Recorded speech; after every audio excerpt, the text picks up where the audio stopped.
कोणाकोणाला माहिती याला काय म्हणतात?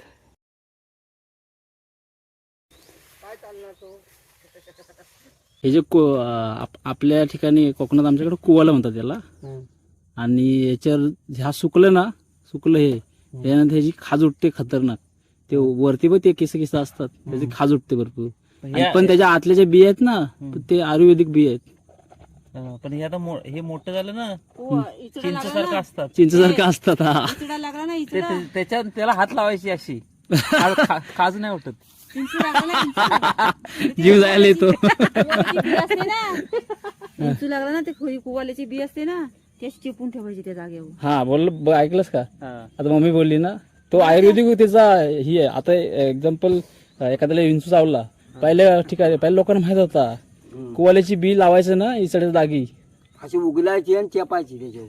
हा ऐकलं गरम आधी काय करायचं? हे आपल्याला पण माहित नव्हतं अजूनपर्यंत. ते सूर्यकाकाशी सांगितली तू. काटकोळीतल्या आधी काय करायचं, विंचू असतो ना त्याच्यावर असा हात ठेवायचा आणि नंतर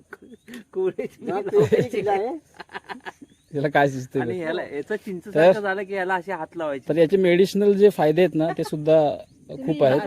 आता एक त्यातलं इम्पॉर्टंट म्हणजे विंचू चावल्यानंतर आपण तिथं ती बी त्याची लावतो. हे मोठं झाल्यानंतर चिंच सारखं होतील आणि मग त्याला असे हात लावायचे, मालिश करायची. कुवाल्यासारखी खाज नाही हा. कुवाल्याची जी खाज उठते ना, बाबा डायरेक्ट आंघोळच करावं लागते गरम पाण्याने. पण भारी आहे बघा, दिसायला किती अट्रॅक्टिव्ह आहे बघा. मी त्याला चल नंतर बघू. चला.